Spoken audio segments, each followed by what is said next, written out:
Welcome to the Temp-Cast Core Kit Dry Assembly build. Today we are going to assemble a Temp-Cast masonry heater over here on this pallet, and we're just going to dry assemble the core just like we recommend that you do before you do your assembly with mortar. When you get your Temp-Cast masonry heater, it comes on a pallet much like this. We've already taken off the doors and the hardware and put them aside. And then this is what your refractory components look like. We're going to cut the bands, stack things over next to where the heater is going to get built, which is what you will do, and then we'll get started. Okay, well, we have our pallet down stacked over here. As you can probably see, the pieces are all numbered. You'll see that as we go on though as well, and we're just going to go right into dry stacking.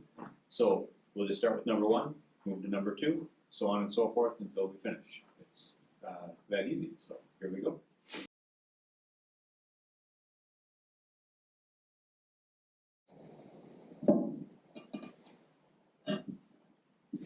Okay, and as you can see, part number 3 has a steel disc. That is for an emergency cleanout if you or your bricklayer forgot to install the cleanouts that come with the core kit. So if you don't have a cleanout, normally your cleanouts are going to be on your sides, or one will be on the side, the other one will be access to your chimney. If that were to be forgotten for some reason, there is a way by removing this disc through the grate of the firebox, so the firebox sits here, to get access to the bottom of the downdraft channels, which are going to be right here, so that you can clean it out. It's something you'll likely never remove. It's just there for in case of an emergency.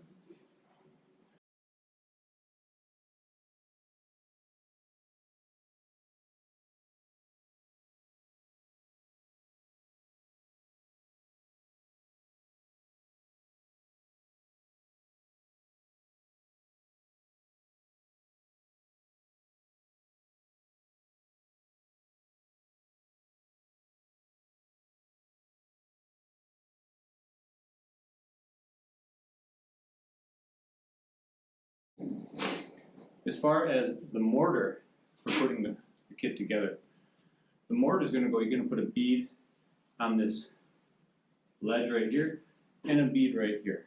That's all that's necessary. You can put a little down the middle if you want to, but it's not necessary. Then when you set the next piece down, it'll squeeze out. You just scrape it away, sponge it, and that's how you finish the mortar joints on refractory. So it's just finished with a sponge, like tiling. And then we have a caulking gun that we sell just to help that installation, so that if you're not comfortable using a trowel, that's not something that's in your normal list of tools you use. We have a caulking gun that you can use, and you can just literally squirt the beads right on the block and set it down. So if you can stack these blocks and use a caulking gun, you can build a Temp-Cast masonry heater.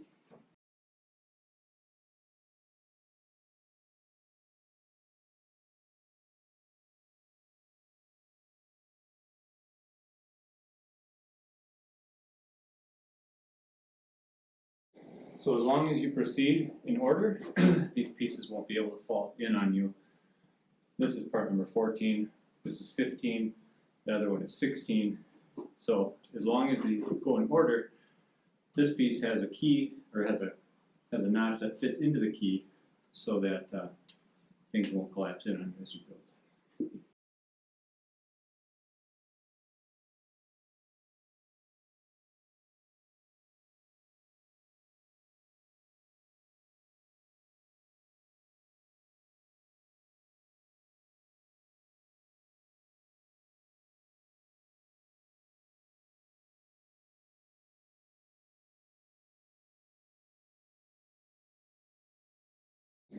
Now this is part number 10.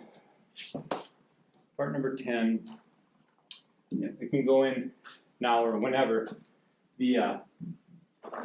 What this does is it acts as a shield to protect your door. So it takes a lot of beating from the fire, and periodically, after 10 or 15 years of use, this piece is likely to need to be replaced. So it's a piece that we can replace for you, and also the grate as well. Those are the two sacrificial components really inside the firebox to protect everything else that's expensive and you don't want to have to replace. So.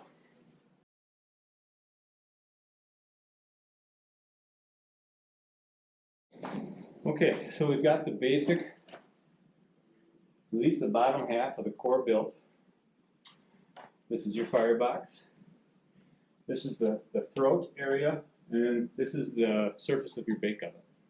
It's a little taller seeming. This is what we would be at. It's a real nice height. We're actually doing baking, working right at chest height. It's a really nice height for that. When you get, now the bake oven sidewalls, those are smaller yet. Once you get above the bake oven, you're going to want a hand from somebody to help you get the heavier pieces that are near the top on. Those are some of the heavier pieces on the kit, and 2 people will make that a lot easier for you.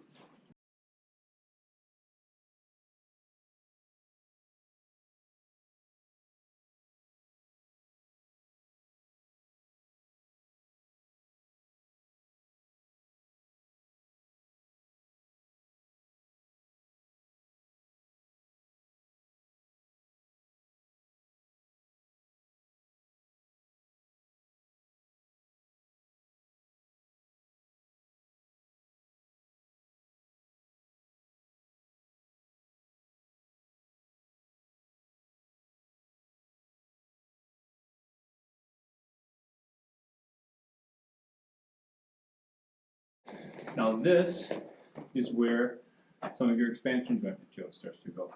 You're going to take a little lick of mortar or silicone up the side here, and you're going to take some of those pieces, you can put them in here, you're going to smash this piece up against it, and that allows for an independent movement between this core and the downdraft channel. Since the flue gases are so much cooled in the downdraft channels, this needs to be able to kind of flex independently of the downdraft channels so that we don't cause a crack in the core. This is also where, as you read your manual, once you start to put these on, this is where you're going to use your tape as well. Your tape will go around all of this to just keep these in and tight to to the core and against that insulation while you put on the exterior skin, whether it be brick or stone, on the outside of your heater until you get that slush between the cardboard that goes on here first, and then the brick or stone, and then that mortar slush between the brick and the brick or stone and the cardboard. Once that's there, the tape can be cut away here, but it's not necessary. It just stays in there. It becomes a part of the, becomes a part, just like the cardboard. It turns into, it anaerobically combusts, so to speak, or just turns to ash, falls to the bottom, and you don't have to worry about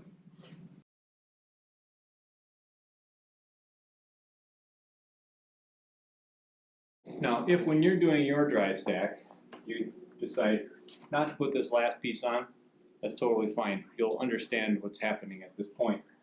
It's not necessary to put on every single piece. It's just there for you to understand how the build goes. That's why we want you to do this before you do your real build. The only difference between these 2 pieces and that last piece is that the last piece has a cap on it. That's got to be the top, so that when the flames come up through the bake oven, that when it hits here and it rolls down and goes down your downdraft. And you can see how tippy that is, and it's important that with that gasket you're going to put in here, that it sits tight against that gasket. And you don't have to worry about overly compressing that. That should be compressed as you can get it with that tape that goes around each one of these courses. So you can put tape around here, tape around here, and tape around here. And the point is to compress that gasket that you put in here.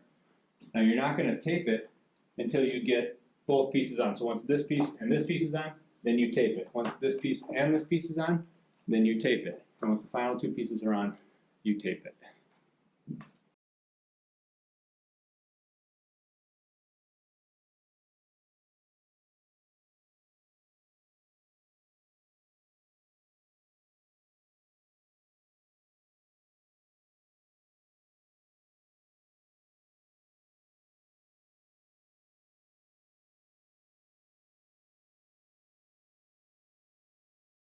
That's our core assembly. We're about 20, 25 minutes into the build.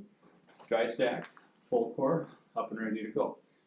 The things that you would do before this goes on is, and you can tell that our pallet here is not exactly level, but we've got a little more gappage here. But you're going to get some more expansion joint on top of this. You don't mortar these caps down, that gives expansion joint material. And then, like we said, this will be taped, but this is the core. So if you want to look at the flue gas path from your firebox, it goes up, it gets narrowed and narrowed until it comes into the bake oven. So this is a black oven. It comes up here, hits the top, curls around, goes up through to the top of the bake oven, and then it splits, comes down the downdraft channels. From here, your chimney connection is going to be at the bottom. You can come out this side, you can come out that side, or you can come out all the way to the back. That's up to you. You can connect it. We have that in our planning guide, like how to do that, whichever way you're going to connect your chimney. And what's left is to wrap this with cardboard, install your exterior facade, and light a fire. Mention how long with mortar it takes. What's that? Mention how long with mortar it would take. Sure. The same build while you're mortaring it together and applying the tape and getting the cardboard on and setting your pieces, even like your firebox door and getting everything set. You can expect 2 people that know what they're doing can get this entire core done in about 4 hours.